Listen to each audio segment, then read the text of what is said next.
السلام عليكم ورحمة الله وبركاته. الحمد لله رب العالمين، والصلاة والسلام على أشرف الأنبياء والمرسلين وعلى آله الطيبين الطاهرين وأصحابه الأكرمين الأفضلين أجمعين.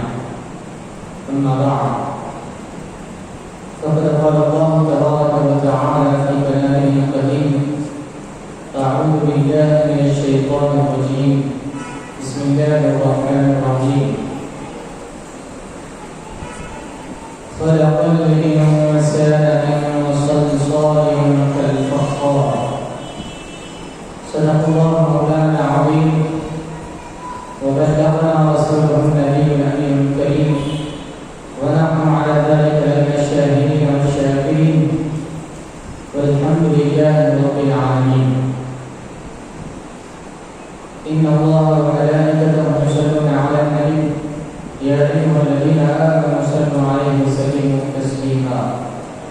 اللهم صل وسلم وزد وبارك على حبيبك سيدنا ونبينا ومولانا محمد وعلى آله وأصحابه وبارك وسلم أجمعين.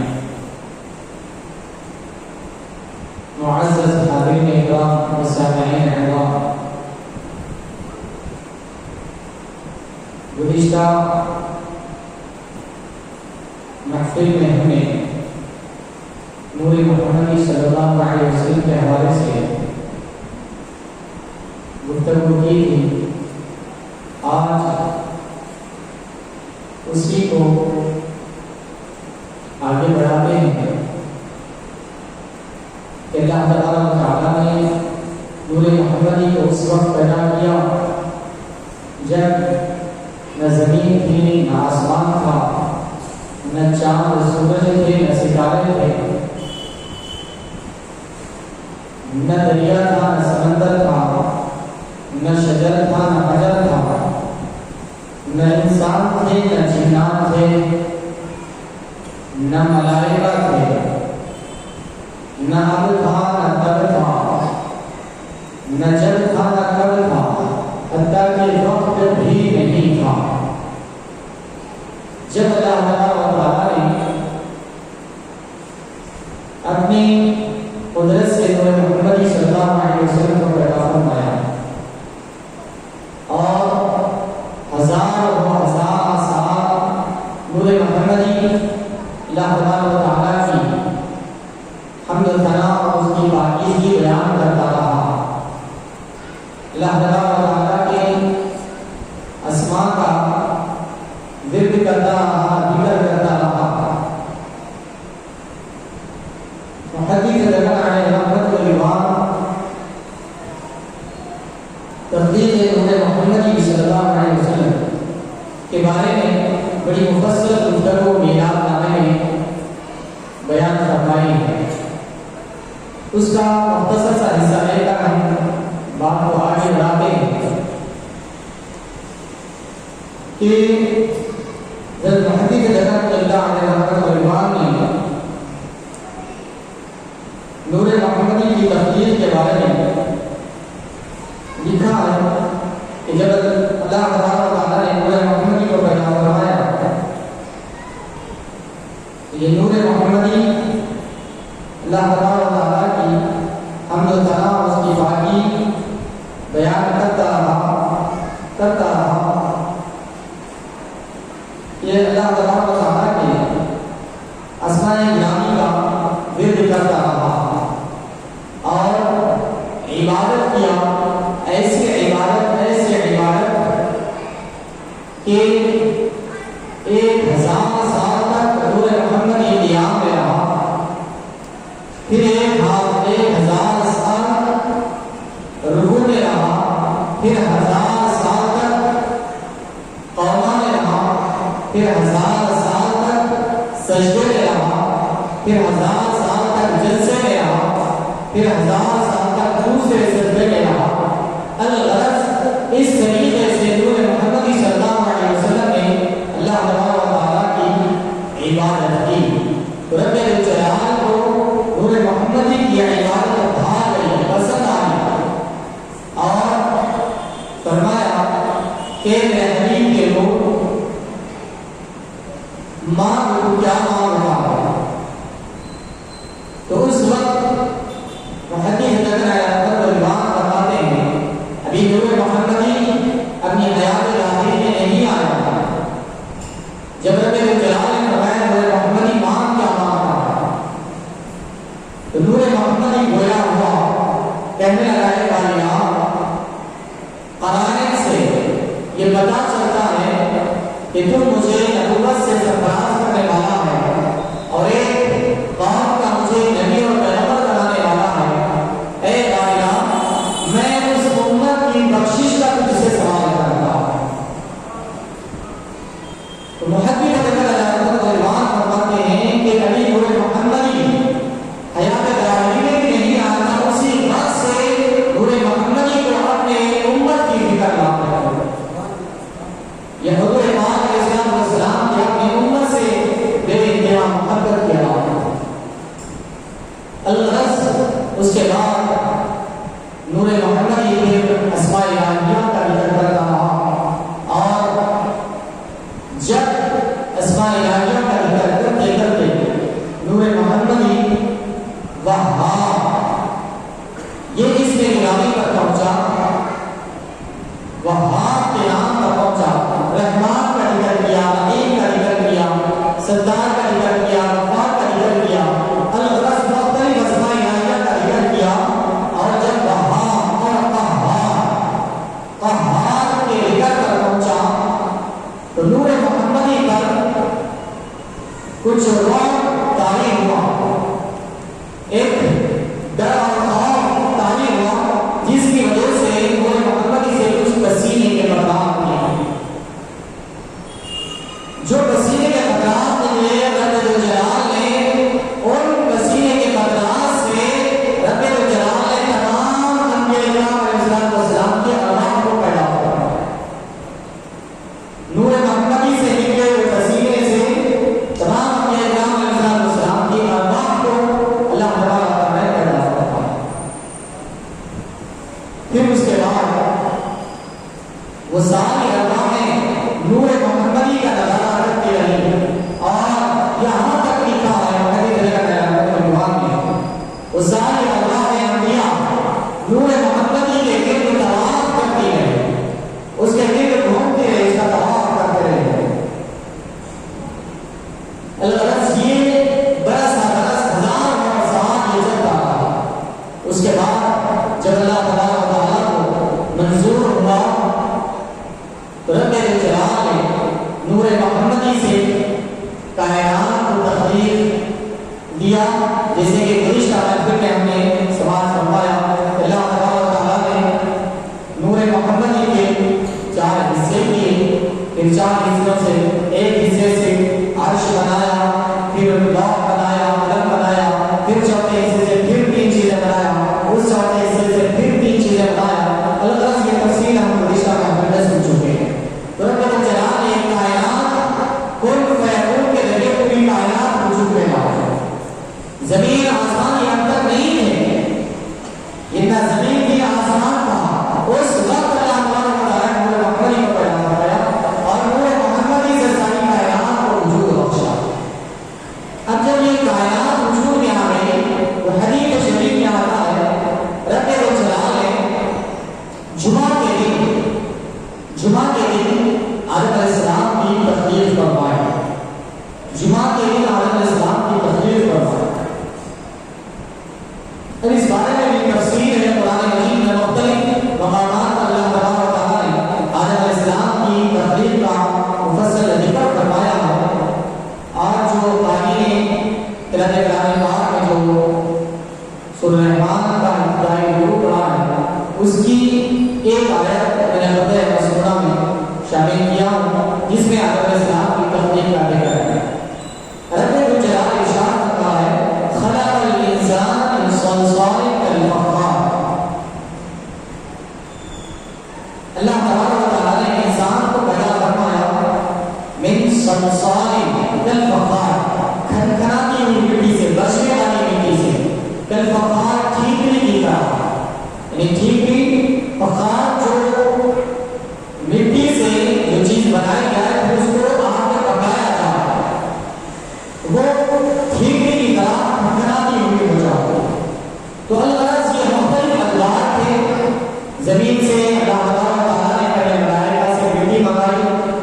زمین سے ابتدا میں جبرائیل علیہ السلام کو بھیجا گیا. جبرائیل علیہ السلام آئے, مٹی لے کر جانا چاہتے تھے. جیسے ہی آپ نے زمین سے مٹی کھایا, زمین رونے لگی, چیخنے لگی, چلانے لگی کہ مجھ کو کیوں لے جا رہے ہیں, مجھ سے کیوں جدا کر رہے ہیں. جبرائیل علیہ السلام کو رکھنے میں آ گیا, چھوڑ کر چلے گئے اللہ کے پاس.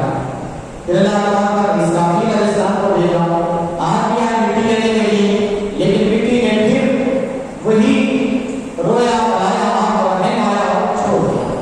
پھر رب الجلال نے میکائیل علیہ السلام کو بھیجا, انہوں نے بھی آ کر مٹی دی تو مٹی زمین چیرنے لگی, چلانے لگی, آپ کی رحم کھا کر اس پر چھوڑ دی. چلے اللہ کے بارے میں جا کر اپنی رائے پایا, زمین رو رہی ہے, بلا ہے, اس لیے میں چھوڑ رہا. پھر اللہ تعالیٰ نے حضرت اسرائیل علیہ السلام کو ملک الموت انہیں بھیجا مٹی لانے کے لیے. وہ آئے اور زمین سے مٹی لیے, زمین چیخ رہی تھی, چلا رہی تھی, رو رہی تھی. آپ نے اس کے رونے کی, چیخنے کی پرواہ کیے بغیر وہ مٹی لے کر اللہ کے بارگاہ میں پہنچا. رب الجلال نے, کیونکہ ان کے پیش نظر اللہ تعالیٰ کا حکم تھا, اس لیے وہ زمین کے رونے کرانے کو نہیں لے گئے. رب الجلال نے انہیں ملک الموت کا فرشتہ مقرر فرمایا کہ یہ کسی کے رونے کرانے کو نہیں دیکھیں گے, اللہ تعالیٰ کے حکم کو بچا رہا ہے. اس لیے آپ کو ارواح نکالنے کا معمول کیا گیا. الغرض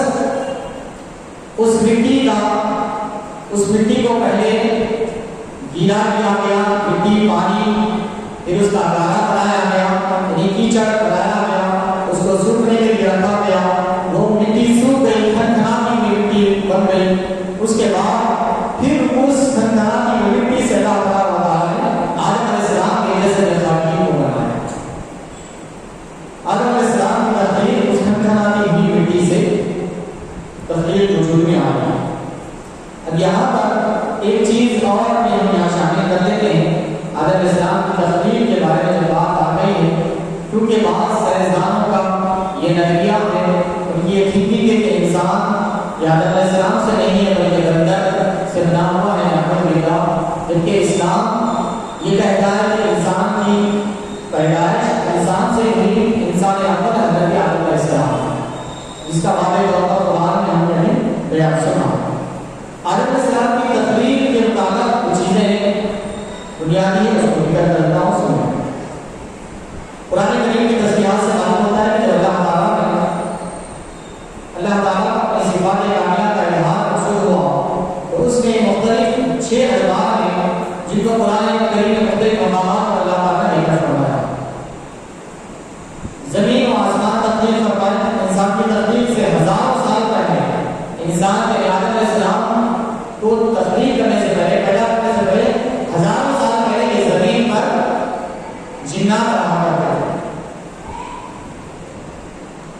اور انہوں نے یہاں پر بہت فتنہ, فساد, قتل, غارت گری, خون خرابہ کرا تھا.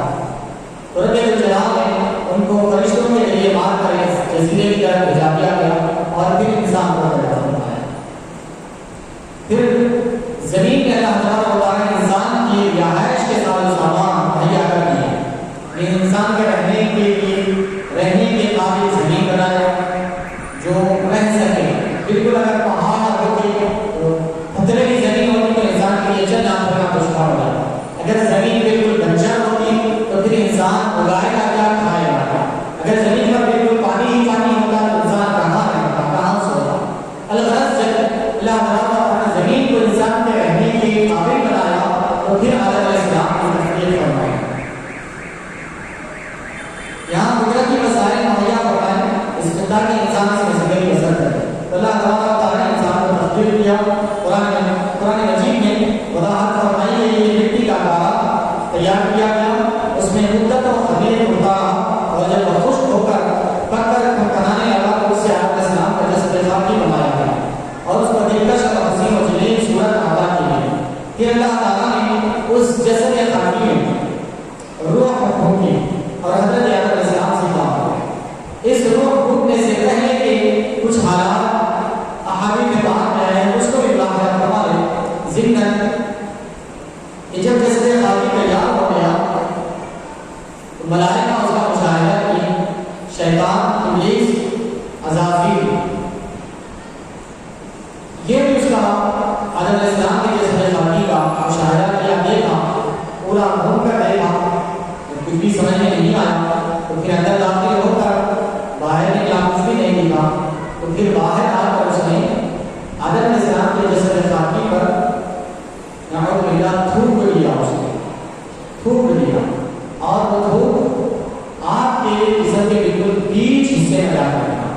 جو نام کا حصہ پیدا ہوا تو رب الجلال نے فرشتے کو حکم دیا اس کا تھوک نابات میں نکال دیا جائے. اس تھوک سے نکال کر اسے کتا بنایا گیا. الغرض کتے کو جو انسان سے محبت ہوتی ہے انست ہوتی ہے وہ کیونکہ آدم علیہ السلام کی مٹی سے بنا ہوا ہے اس لیے انسان سے اس کو الفت اور محبت رہتی ہے. اور اس کا تھوک کتے کا اس کے ناپاک ہے وہ شیطان کا تھوک سے بنا ہوا ہے. اور پھر وہ رات میں جاگتا ہے اس لیے کہ اس کی تخلیق میں اس کی بناوٹ میں فرشتوں کا ہاتھ آ رہا ہے اس کی اولاد کو جاگتا ہے. الغرض اور دیگر تفصیلات یہاں بتا رہے ہیں. تو آدم علیہ السلام کی تخلیق مکمل ہوئی. اللہ تبارک و تعالیٰ نے جب آدم علیہ السلام کی تخلیق مکمل ہوئی تو پھر اس نے جب شیطان نے دیکھا کہ اس میں کچھ بھی نہیں ہے تو وہ تھوک دیا ہوا ہے حقارت کی وجہ سے. پھر اس کے بعد اللہ تبارک و تعالیٰ نے اس میں آدم نے جسد خاکی میں روح حکم کی. اللہ تبارک و تعالیٰ محدث جنن علیہ الرحمن فرماتے ہیں وہ روح اندر گئی اندر جا کر پھر واپس آ گیا. پوچھا گیا کہ کیوں واپس آ گئی ہے تو روح کہنے لگی اے بادشاہ اندر اندھیرا ہی اندھیرا ہے اندر اندھیرا ہی اندھیرا ہے اس کے اندر نہیں رہ سکتے. رب الجلال نے پھر اس جسد خاکی میں نور محمدی صلی اللہ علیہ وسلم کو رکھ دیا. پھر اس کے بعد روح کو پھونکا تو روح پھر جسد خاکی میں داخل ہوئی تو پھر دوبارہ نہیں ہوئی. یہ حضرت پاک علیہ السلام کی نور کی برکت تھی کہ جب روح اندر گئی داخل ہوئی تو پھر دوبارہ واپس نہیں آئی.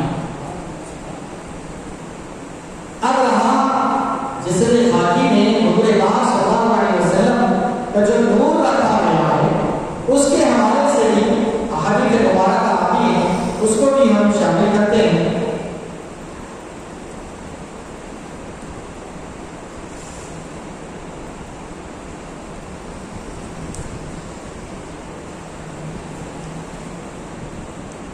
یہ حدیث مبارک مراحل الدنیا وغیرہ اور مقام الوفا الوفا کے احوال مصطفیٰ اور دیگر کچھ احادیث میں یہ احادیث موجود ہے. الغرض میں جو یہ چیزیں ذکر کیا کہ محدث ذکر کا علاقہ رضوان کی کتاب میلاد نامہ ہے اس میں یہ ساری چیزیں آپ کو ملیں. اگر آئے اور دوسری چیز کی طرف جب اللہ تعالیٰ و تعالیٰ نور محمدی حضرت آدم علیہ السلام نے ودیعت فرمانا تھا آدم علیہ السلام نے نور محمدی رکھنا تھا تو اس کا بھی اللہ تعالیٰ نے اہتمام فرمایا. نور محمدی کے لیے بھی زمین سے اللہ تعالیٰ نے مٹی منگایا پھر اس زمین کی مٹی کو جنت کے پاکیزہ پانیوں کے نہروں میں اس کو گھولا گیا صاف و شفاف کیا گیا. پھر اس میں نور محمدی رکھا گیا اور وہ نور محمدی آدم علیہ السلام کی پیشانی میں رکھ دیا گیا. تو اس بارے میں ایک حدیث مبارک یہاں پر واضح واقعہ فرمایا. عن كعب بن احبار رضي الله عنه قال الله تعالى يخلق محمدا امر جبريل عليه السلام ان ياتيه فاتاه بالقبضه البيضاء التي هي موضع قول رسول الله صلى الله عليه وسلم فعجنت بماء التسليم ثم غمست في انهار الجنه وضيف بها في السماوات والارض وعرفت الملائكه محمدا وفضله قبل ان يعرف عنه ثم كان محمد صلى الله عليه وسلم يرى في غرة جبهة آدم عليه السلام وقيل له يا آدم هذا سيد ملكك إلى الأنبياء والمرسلين فلما حملت حقا بشيء انتقل عن آدم إلى حقا وكانت تلد في كل وطن بلدين إلا شيئا فإنها ولدته وحده كرامة لمحمد صلى الله عليه وسلم ثم لم يزل ينتقل من ظاهر إلى ظاهر إلى أن بلغ إلى أن ولد صلى الله عليه وسلم. ولما توفي آدم وكان شيخ عليه الصلاة والسلام وصيا على ولده ثم أوصى شيخ ولده بوصية آدم ألا يضيعه ألا يرى هذا النور إلا للمطهرات من النساء فابتدأ هذه الوصية جارية تنتقل تنقل من قرن إلى قرن إلى أن أدى الله النور إلى عبد المطلب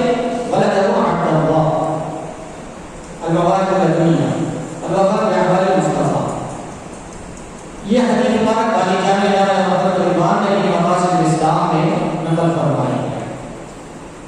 آئیے اس حدیث مبارک کا ترجمہ سنا فرمائیں، بڑی پیاری حدیث مبارک ہے۔ حضرت کعب عباس نے بات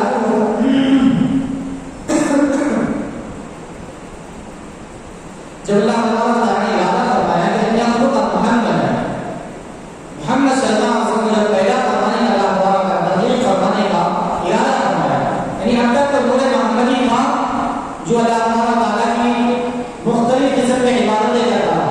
اب جب اللہ تعالیٰ نے اس نور کو حیات ظاہری لے کر دنیا میں بھیجنا چاہا تو اس کے لیے رب جلال نے حضرت جبرائیل علیہ السلام کو حکم دیا کہ یہ عطیہ ہو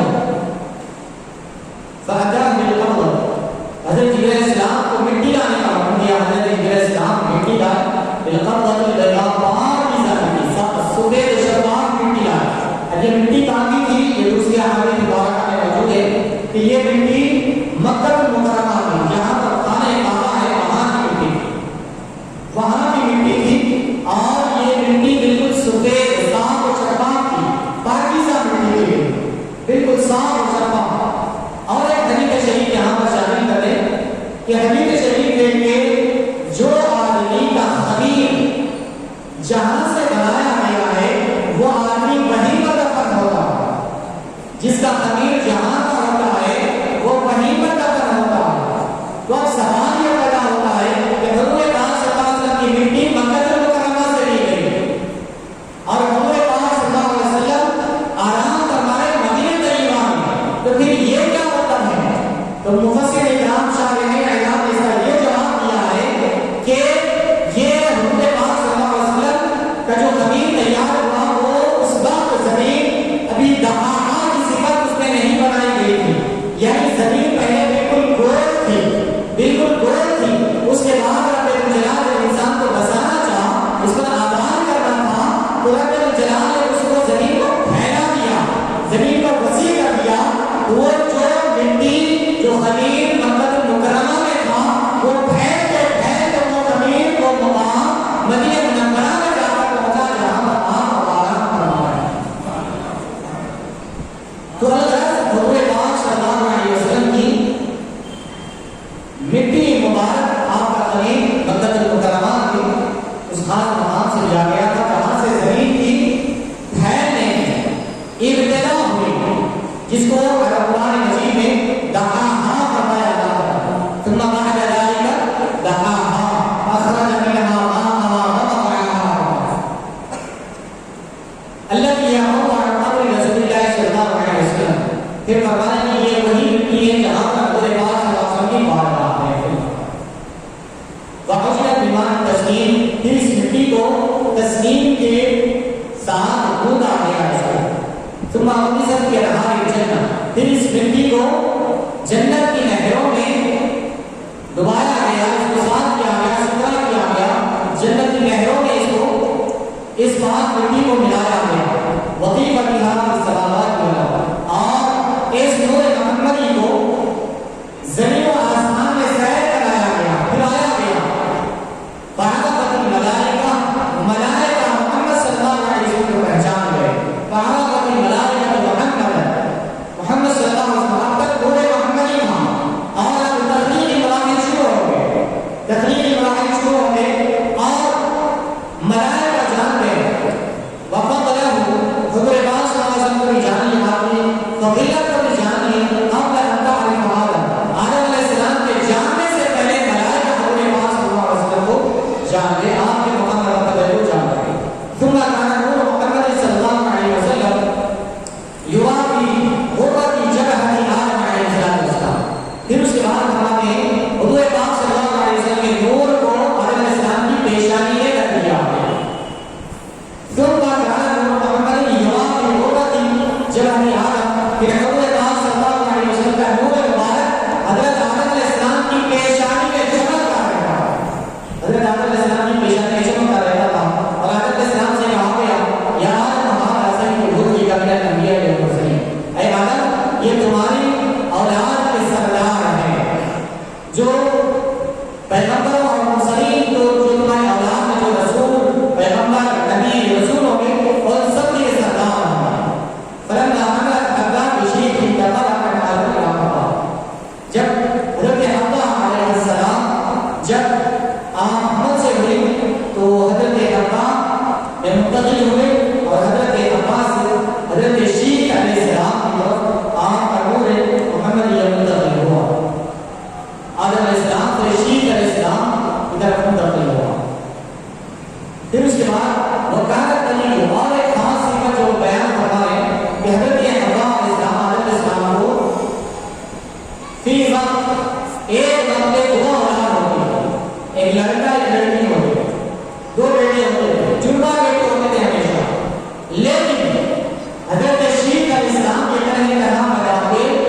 ان کے ساتھ کوئی بہن پیدا نہیں ہے۔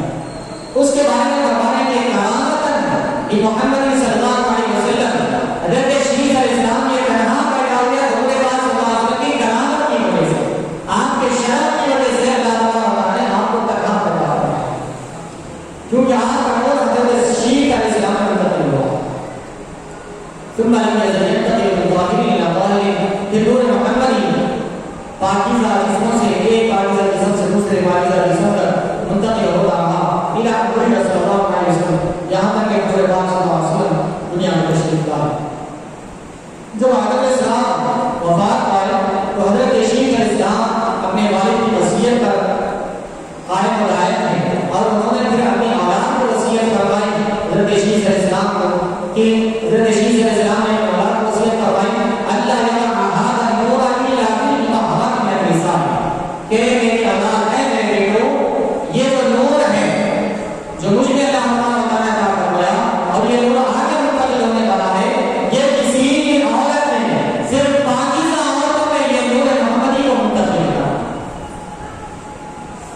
یہ وصیت جاری رہی اور آپ ایک وقت سے دوسرے وقت کی طرف منتقل ہوتے رہے، یہاں تک کہ اللہ تعالیٰ نے اس نور محمدی کو منتقل فرمایا حضرت عبد المطلب تک، پھر حضرت عبد المطلب نے اپنے بیٹے حضرت عبداللہ کی طرف منتقل ہوا، پھر حضرت عبداللہ سے بی بی آمنہ رضی اللہ تعالیٰ عنہ کی طرف منتقل ہوا، پھر اس کے بعد آپ دنیا میں جلوہ فکر ہو گئے۔ اسی طریقے سے احادیث شریفہ اس بات کی طرف واضح طور پر اشارہ کرتی ہے کہ نور محمد صلی اللہ علیہ وسلم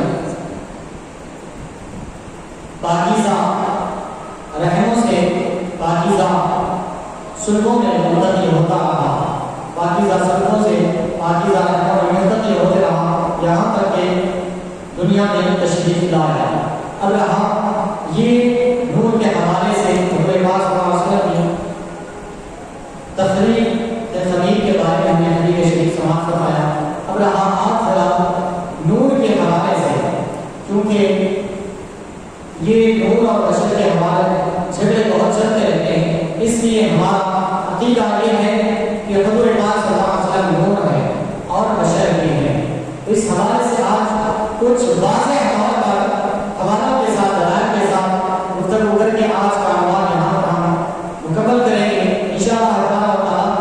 کل پھر نور محمدی کیسے منتقل ہوا، حضرت آدم علیہ السلام نے کیا کرامتوں کا ظہور ہوا، حضرت شیخ علیہ السلام، ابراہیم علیہ السلام، اسماعیل علیہ السلام، دیگر پیغمبروں میں یہ نور محمدی کیا کیا جلوے دکھا رہا، اس کے بارے میں ہم کل سماعت فرمائیں گے۔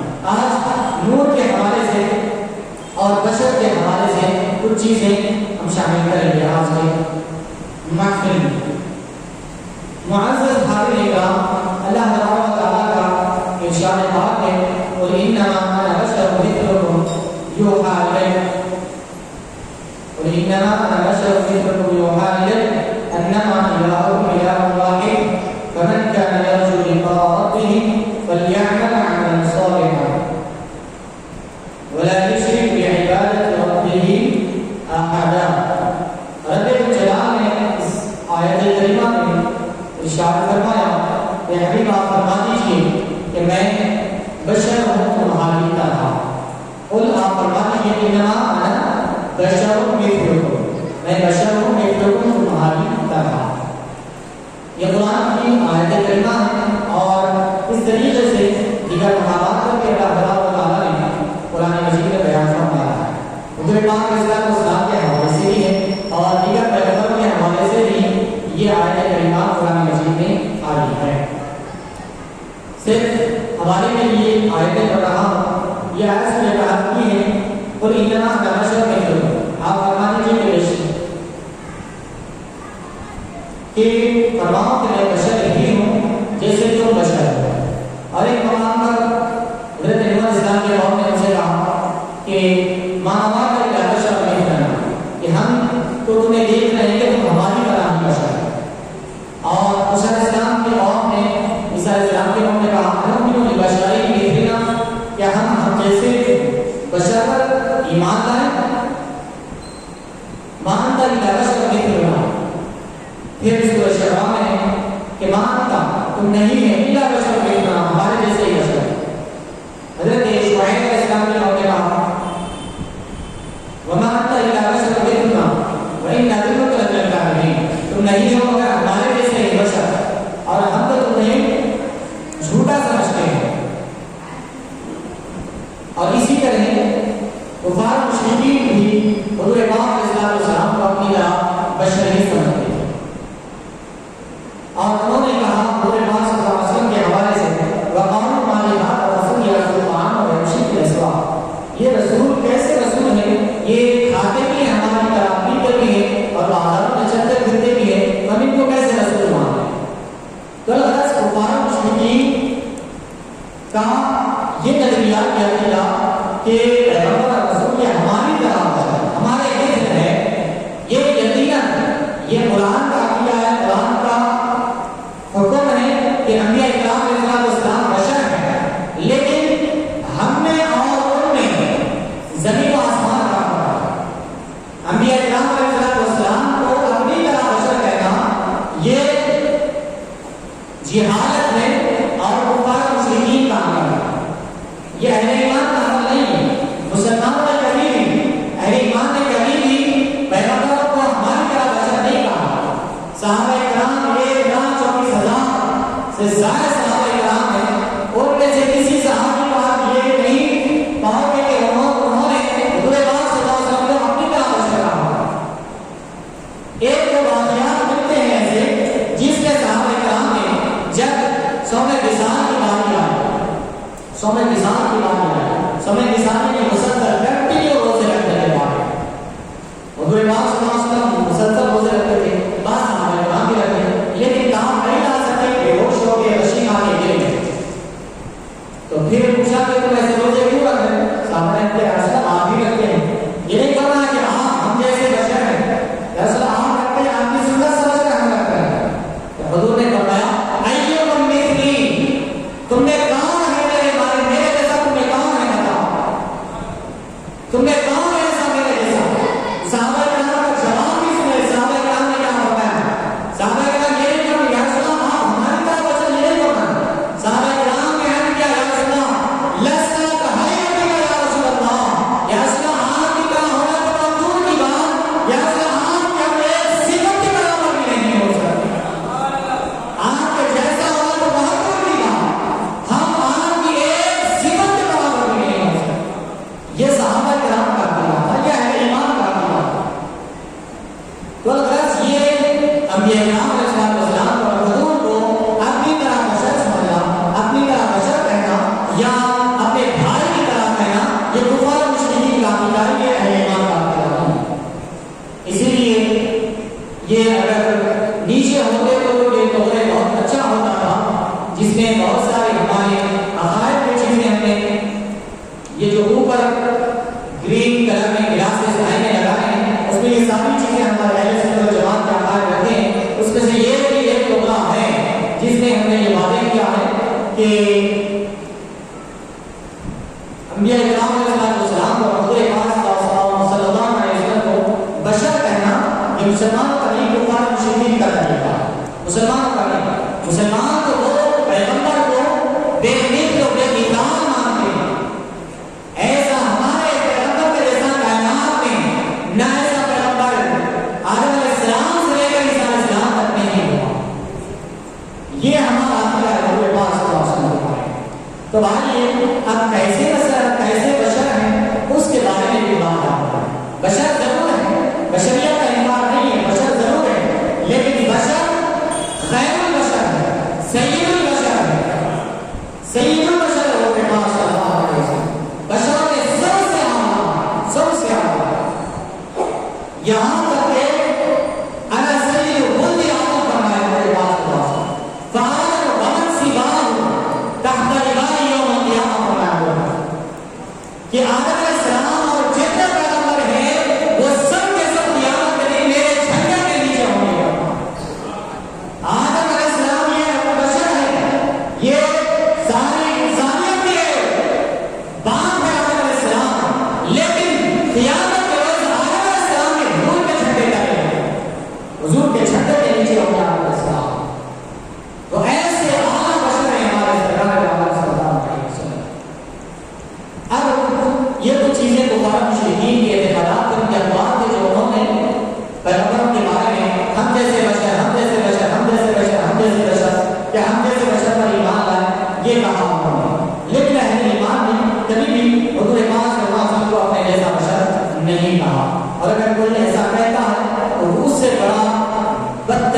انسان کوئی نہیں ہو سکتا پورے زمین کا.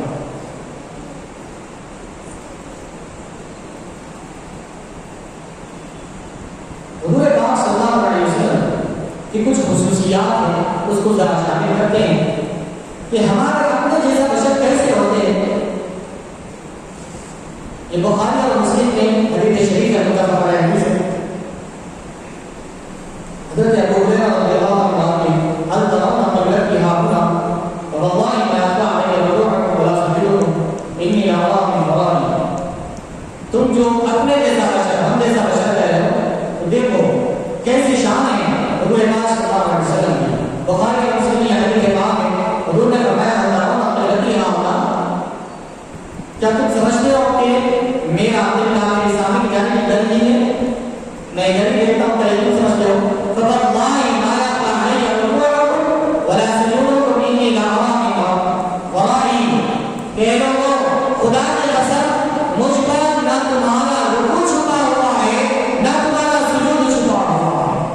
یعنی جب میں نماز پڑھاتا ہوں تو تم سمجھتے ہو میرا دل کا ادھر ہے, یقیناً میرا چہرہ تو ادھر ہے, میرا روح تو ادھر ہے, لیکن یہ بھی یاد رکھے تم جو میرے پیچھے سکے سب بستا کھڑے ہو کر نماز پڑھ رہے ہو نہ تمہارا رکوع مجھ پر چھپا ہوا ہے نہ تمہارا سجود مجھ پر چھپا ہوا ہے.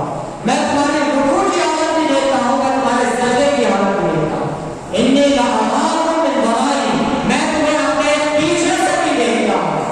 میں جیسا سامنے سے دیکھتا ہوں ویسا تم کو پیچھے سے بھی دیکھتا ہوں. تو اب کہو اپنے جیسا بشر, کیا تم پیچھے دیکھ سکتے ہو؟ پھر کس بنیاد پر کہتے ہو اپنے جیسا بشر؟ یہ مسلم شریف میں حدیث کے مبارک ہے. حضرت انس رضی اللہ عنہ کہتے ہیں ایھا الناس انی امامکم ولا تسبقونی بالرکوع ولا بالسجود فإنی اراکم من امامی وخلفی. اے لوگوں میں تمہارا امام ہوں, یہ نماز پڑھانے والا. حضور پاک صلی اللہ علیہ وسلم نے فرمایا میں تمہارا امام ہوں. ولا تسبقونی بالرکوع, رکوع کرنے میں مجھ سے سبقت مت کرو, مجھ سے آگے مت کرو, رکوع مجھ سے پہلے مت کرو. ولا بالسجود, مجھ سے پہلے سجدہ مت کرو, سجدے میں مت جاؤ مجھ سے پہلے. فإنی اراکم من امامی ومن خلفی, کیونکہ میں تمہیں دیکھ رہا ہوں, میں تمہیں اپنے سامنے سے بھی دیکھتا ہوں اور پیچھے سے بھی دیکھتا ہوں. حضور پاک صلی اللہ علیہ وسلم نے یہ کیوں فرمایا؟ اس لیے کہ ممکن ہے کہ بعض صحابہ کرام حضور پاک علیہ السلام کے رکوع میں جانے سے پہلے چلے جا رہے ہیں, سجدے میں جانے سے پہلے چلے جا رہے ہیں. اس لیے حضور نے تنبیہ کے طور پر فرمایا کہ لوگوں مجھ سے رکوع اور سجدے میں سبقت مت کرو, مجھ سے پہلے رکوع اور سجدے میں مت جاؤ, اس لیے کہ میں تمہیں جیسے سامنے سے دیکھتا ہوں تم یہ نہ سمجھو کہ حضور نماز پڑھا رہے ہیں اور حضور کی نگاہ آگے ہے, سامنے ہے اور پیچھے میں حضور نہیں دیکھتے. یہ مت سمجھو میں جیسے سامنے سے دیکھتا ہوں ویسے پیچھے سے بھی دیکھتا ہوں. تب کس بارے میں تم میری منصری کرو گے, کس بارے میں میری کیفیت ادا کرو گے؟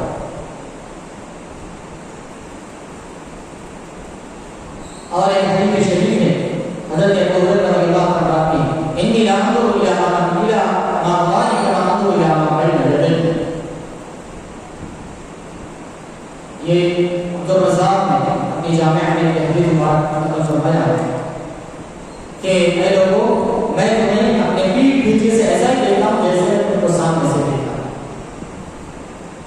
یہ دیکھنے کی قوت تھی, خصوصیت تھی جو عام بشر میں نہیں پائی جاتی. تو پیغمبروں کو حضور پاک صلی اللہ علیہ وسلم کو اپنی طرح بشر کہنا, یہ اب کیوں کہا گیا وہاں پر قرآن مجید نے اے حبیب آپ فرما دیجیے میں تمہاری طرح ہی بشر ہوں. رب الجلال نے خود فرمایا, حکم دیا کہ اے حبیب آپ فرما دیجیے قرآن مجید سے میں تمہاری طرح ہی بشر ہوں. یہ عاجزی و انکساری کے لیے, یہ ان کی حفاظت و تحقیق کے لیے ہے کہ میں کوئی آسمانی فرشتہ یا ملائک نہیں ہوں یا جن نہیں ہوں, بلکہ میں تمہاری طرح ہی بشر ہوں. ان کی حفاظت و تحقیق کے لیے میں تمہاری طرح کھاتا بھی ہوں, پیتا بھی ہوں, سوتا بھی ہوں, جاگتا بھی ہوں, نکاح بھی کرتا ہوں, روزے بھی رکھتا ہوں, روزے چھوڑتا بھی ہوں, میں تمہاری طرح ہوں. یہ سمجھانے کے لیے حفاظت و تحقیق کے لیے حضور پاک صلی اللہ علیہ وسلم نے یہ فرمایا. ورنہ آپ کی بشریت بے دل و بے نگاہ ہے. یعقوب و حجر لا کالحجر, محمد البشر لا کالبشر. اسی شاعر نے یعقوب کو کہا ہے یاقوت یہ قیمتی پتھر ہوتا، حجر لا کالحجر یہ پتھر ہے لیکن عام پتھروں کی طرح نہیں ہے. یہ جو ہیرا ہوتا ہے یہ بھی ایک پتھر ہی ہے لیکن عام پتھروں کی طرح نہیں ہے. اسی طرح محمد البشر، محمد صلی اللہ علیہ وسلم بشر ہے، لا کالبشر یہ عام بشروں کی طرح نہیں ہے، عام بشروں کی طرح نہیں ہے. اور حضور پاک صلی اللہ علیہ وسلم نے فرمایا، حضرت ابو ذر رضی اللہ عنہ سے روایت ہے کہ انی ارا ما لا ترون واسمع ما لا تسمعون، میں وہ چیز دیکھتا ہوں جو تم نہیں دیکھ سکتے اور میں وہ چیز سنتا ہوں جو تم نہیں سنتے. وہ چیزیں میں سنتا ہوں جو تم کو سنائی نہیں دیتی. اور ایک حدیث میں انہوں نے ارشاد فرمایا کہ اگر جو چیز میں سنتا ہوں دیکھتا ہوں اگر وہ تم دیکھنے لگ جاؤ تو تمہاری نیند ہو جائے گی، تمہارا چین حرام ہو جائے گا، تم گھر بار بیوی بچے سب کارنام سب چھوڑ چھاڑ کر جنگلوں کی طرف نکل جاؤ گے اور پہاڑوں میں جا کر رہ جاؤ گے. تم اگر وہ چیز دیکھو میں جو چیز دیکھتا ہوں یا وہ چیز تمہیں سنائیں گے میں جو چیزیں سنتا ہوں تمہاری زندگی محال ہو جائے. امام احمد نے اس حدیث کو روایت کیا. جب یہ حدیث مبارک حضرت ابو ذر نے سنا تو آپ نے فرمایا یا لیتنی کنت شجرۃ مرعبۃ، اے کاش کہ اگر میں درخت ہوتا اور مجھے ڈانٹ دیا جاتا تو کس طرح ہوتا. اب رہا پھر ہماری کوشش کی کہ ہاں یہ کتاب اصلاح فکر و اعتقاد ہے، یعنی فکر آپ کی تھنکنگ اور آپ کا عقیدہ درست کرنے کے لیے یہ کتاب لکھی ہے. یہ کتاب یہاں کی نہیں، یہ کتاب سعودی عربیہ کی کتاب ہے. سعودی عربیہ کے عالم جلیل ہیں علامہ سید محمد علاوی مالکی مکی حسنی ہیں. وہاں کے بہت بڑے عالم ہیں، اللہ انہیں حبیب رحمت فرمائے، انتقال ہو گیا ہے، بہت بڑے عالم ہیں. انہوں نے یہ کتاب لکھا. جب ایسے غلط اعتقادات عام ہوتے جا رہے ہیں اور ان کے رد کے لیے کتاب لکھی. تو یہ یہاں کی کتابیں وہاں کی کتاب کے حوالے سے ہم آپ کو سنا رہے ہیں. اور محمد البشر لا کالبشر، محمد صلی اللہ علیہ وسلم بشر ضرور ہے لیکن عام بشروں کی طرح نہیں. آپ کی بشریت بے مثل و بے مثال. اب اس کا ایک اور روایت یہاں پر نقل فرما رہے ہیں کہ حضور پاک صلی اللہ علیہ وسلم کی بغل شریف کے حوالے سے کہ عام بشر عام انسان ہمارا آپ ہے جب تھک جاتے ہیں، بھاگ دوڑ ہوتی ہے، گرمی ہوتی ہے تو جسم سے پسینہ نکلتا اور پسینے سے بدبو آتی ہے اور انسان کراہیت محسوس کرتا اپنے آپ سے فوراً جا کر پانی نہ لے یا کپڑے بدل لے، جسم دھو لے. انسان خود کے جسم سے نکلے یا پسینے سے اس کو کراہیت ہوتی ہے. تو آپ اندازہ کر سکتے ہیں اگر کوئی پسینہ میں شرابوں کا شخص آ کر آپ سے گلے لگا تو کیا گلے لگانا پسند کریں گے؟ ٹھہر جاؤ بھائی، اتنا پسینے میں شرابوں ہے پورا کا مجھے اپنا پسینہ لگا لے، پسینے کی کوئی بدبو آ رہی ہے تو کوئی بھی گواہ نہیں کرتا. لیکن محمد البشر لا کالبشر، بے دیکھ کر بے مثال بشر ہے آپ صلی اللہ علیہ وسلم. تو آپ کو جسم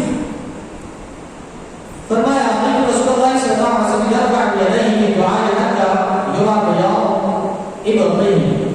بخاری اور مسلم، یہ بخاری اور مسلم میں یہ حدیث ہمارا موجود ہے کہ حضرت انس رضی اللہ عنہ فرماتے ہیں کہ میں نے رسول اللہ صلی اللہ علیہ وسلم کو دیکھا ہے کہ جب آپ دعا میں ہاتھ اٹھا دعا کے لیے آپ ہاتھ اٹھاتے تو میں نے دیکھا ہے کہ یہ وہاں بیان ہوتی ہوتی ہی آپ کی بغل شریف کی سفیدی نظر آتی ہے. اس سے علماء اہل سنت و جماعت یہ استدلال کرتے ہیں یہ سفیدی ذات کی دلیل ہے کہ حضور پاک صلی اللہ علیہ وسلم نور ہے. یہ سفیدی کا اظہار یہ نور ہے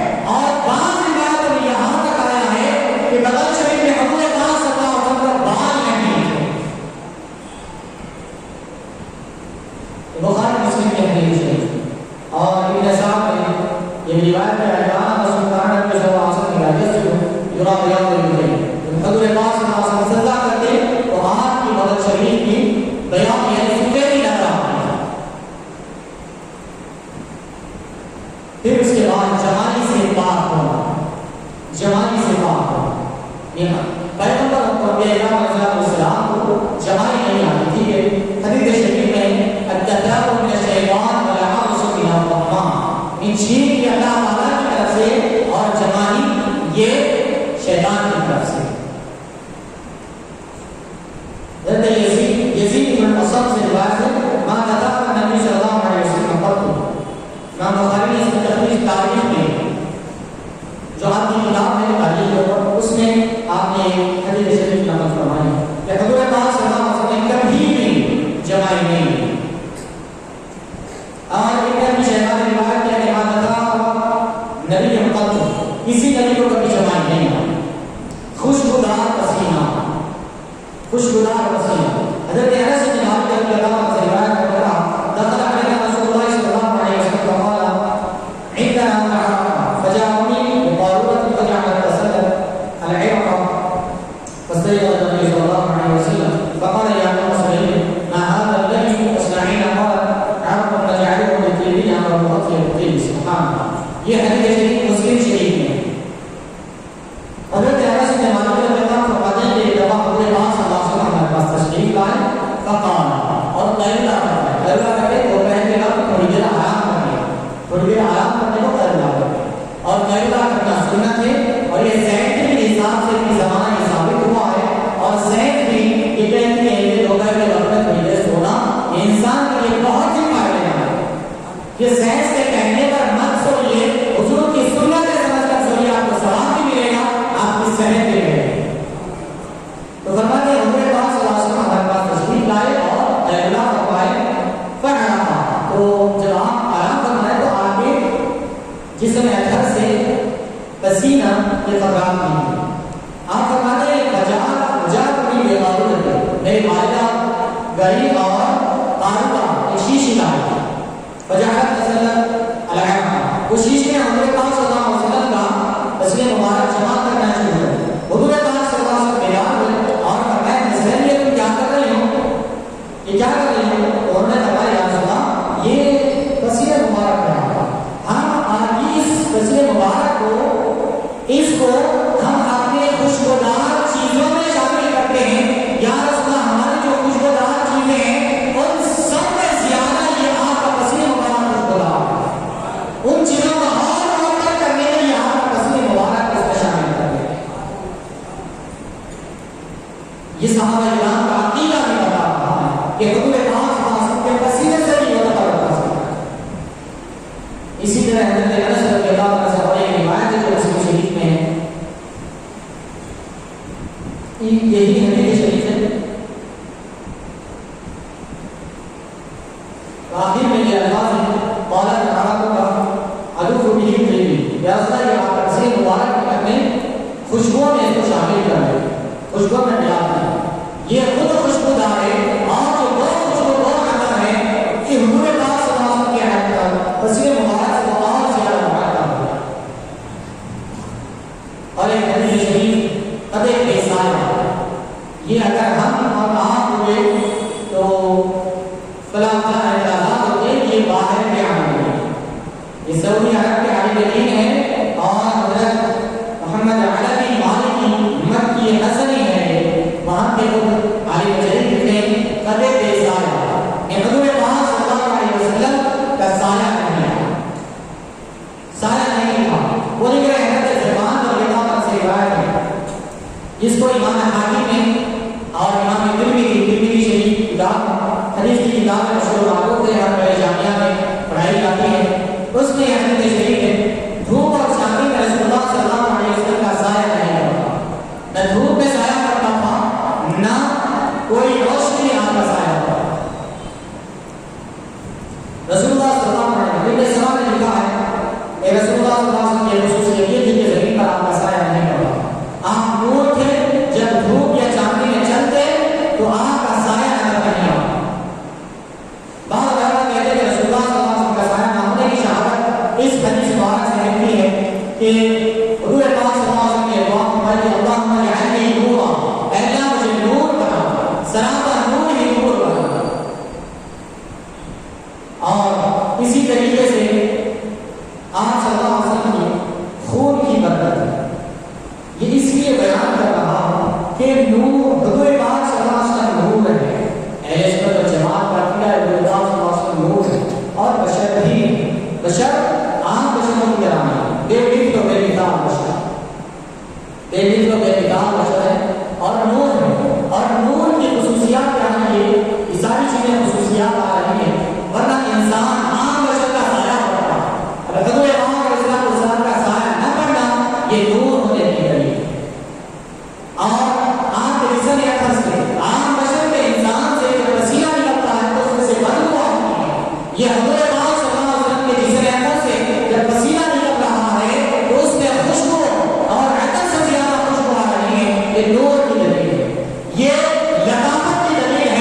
نجس سے ناپاک ہے، اگر ایک قطرہ خون پانی میں گر جائے تو پانی پورا ناپاک ہو جائے گا، لیکن حضور پاک علیہ السلام کا خون یہ پاک ہے، اگر کوئی پی لے تو پھر زندگی میں کبھی اس کو بیماری کا حق نہیں ہو۔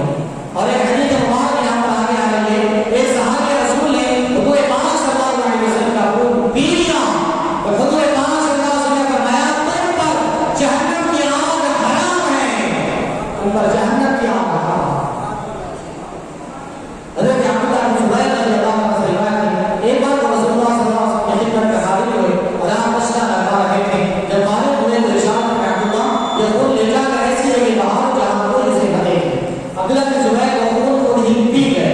حضرت عبداللہ بن زبیر رضی اللہ عنہ وہاں سے لے کر نکلے اور باہر جا کر وہ خود پی لی اور واپس چلے آئے۔ حضور پاک صلی اللہ علیہ وسلم نے دریافت فرمایا عبداللہ تم نے خون کا کیا کیا؟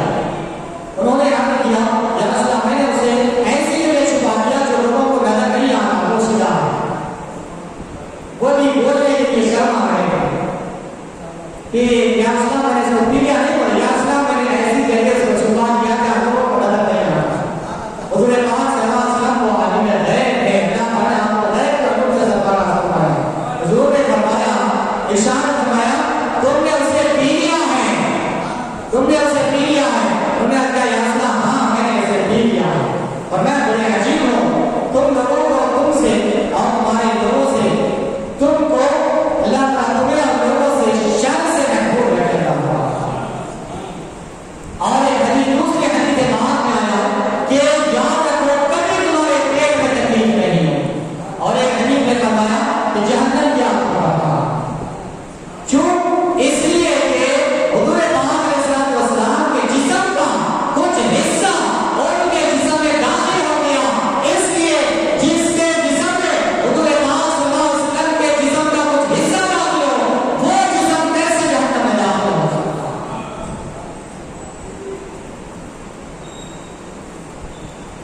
نیند بھی کہتے ہیں اب یہاں پر بہت ساری چیزیں یہاں پر لا رہے ہیں، اب وہ سب چیزیں ذکر کرنا بہت طویل ہو جائے گا۔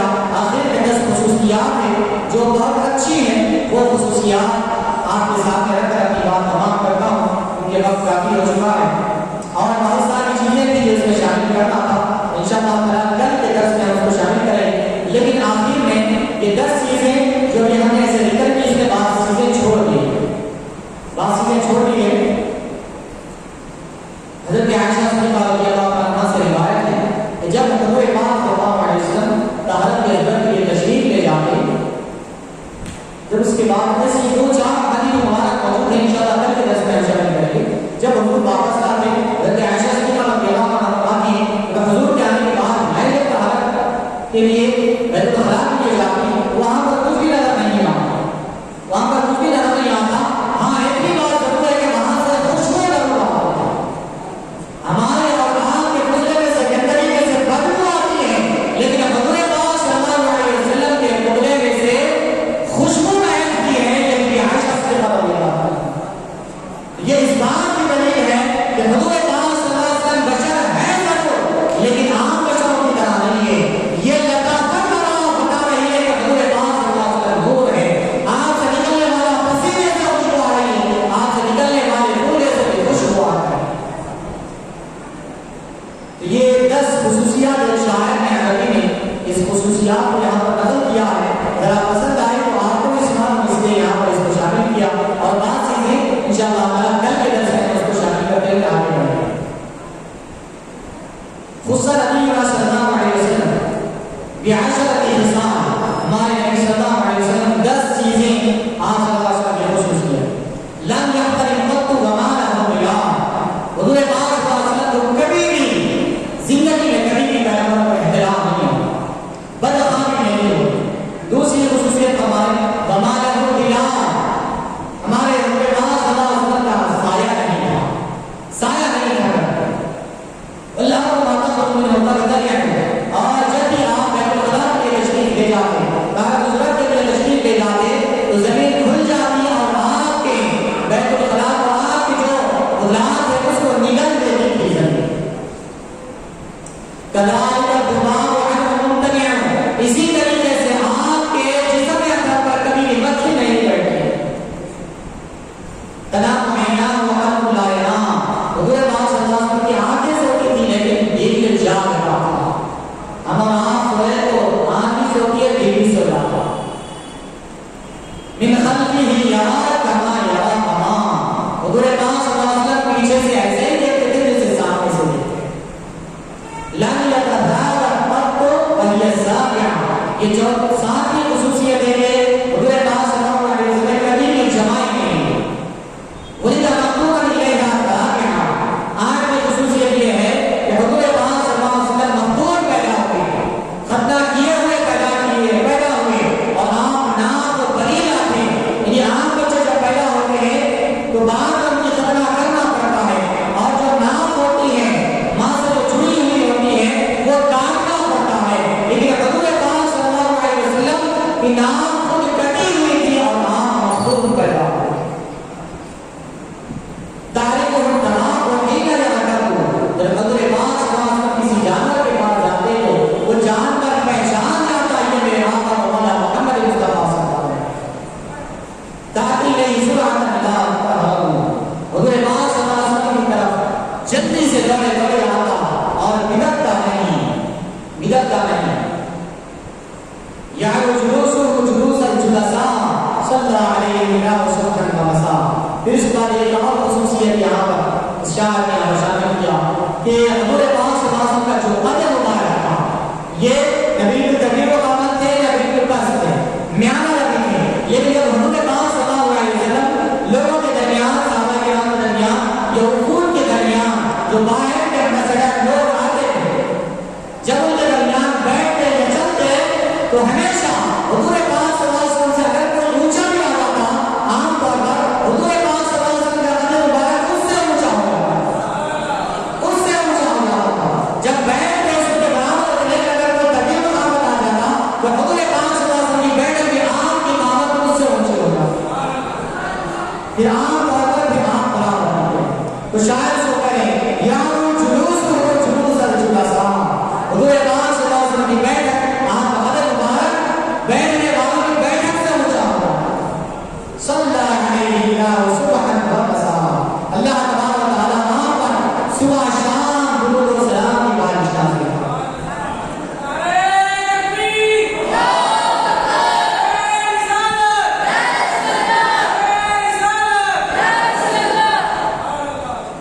محمد البشر ذاک البشر یاقوت حجر ذاک الحجر. یاقوت ایک پتھر ہے لیکن عام پتھروں کی طرح نہیں. محمد صلی اللہ علیہ وسلم بشر ہے لیکن عام بشروں کی طرح نہیں. اللہ تبارک و تعالیٰ سے دعا ہے کہ اللہ تبارک و تعالیٰ ہمیں دین دنیا کی سعادت نصیب فرمائے, دین مطلب کو صحیح طور پر سمجھ کر پڑھیں, اس کا عمل کرنے کی توفیق عطا فرمائے.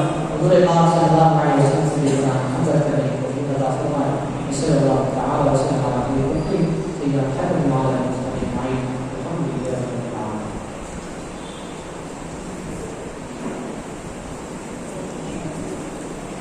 صلی اللہ علیہ وسلم.